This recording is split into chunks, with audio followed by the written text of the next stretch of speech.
ব্রেকফাস্টটা করে তারপর রুমে যান। ওকে, আর কাউকে দেখতে পাচ্ছি না কেন? স্যার অফিসে আছেন, সন্ধ্যায় বাড়িতে আসবে। আজকে থেকে নতুন একটা স্ট্রাগল শুরু হলো। বাবা মা, সরি তোমাদের না জানিয়ে বিয়েটা করার জন্য। যা করছি সব তোমাদের ভালোর জন্য। কেন ডেকে পাঠিয়েছেন? কোনো কিছু কি আপনার লাগবে? লাগবে তো অনেক কিছুই। এদিকে আসো। আরে আমি এই রুমে কখন আসলাম? আজ থেকে আমি একদম ফ্রি। ওই শয়তানটার প্যারা আর নিতে হবে না। ম্যাডাম, আপনাকে স্যার ডাকছে। ঘরের জুতা পরে বাইরে এসেছো কেন? এটা তো ভালোই, প্রবলেম কি? ওর পায়ের জুতা নিয়ে আসো। আরে না না, এখানে এসে বসো। ওকে, পরে নাও এটা। তারপর তাড়াতাড়ি ব্রেকফাস্ট কমপ্লিট করো। স্যার আপনার কথা মতো ওকে নিয়ে এসেছি, সামনে নিয়ে আসো। স্যার আমাদের ভুল হয়ে গিয়েছে, ক্ষমা করে দিন। কি হলো, স্যারের কাছে ক্ষমা চাও। বস ক্ষমা করে দিন প্লিজ। আর এমন ভুল হবে না। রেডি তো? তাহলে আর দেরি করছো কেন?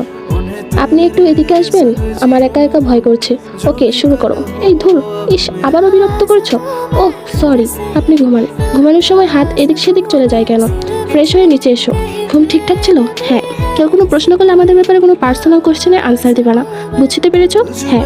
চলো এখন। আরে এটা জ্যাকসন না? সাথে মেয়েটা কি? চলো চলো গিয়ে দেখে আসি। মিস্টার জ্যাকসন, আপনার পাশে উনি কে? She is my wife. আমরা কয়েকদিন আগে বিয়ে করেছি। এর থেকে বেশি কিছু বলতে আমি ইন্টারেস্টেড নেই। এভাবেই হ্যান্ডেল করতে হয়। পরবর্তী পার্টির জন্য লাইক কমেন্ট সাবস্ক্রাইব করবেন।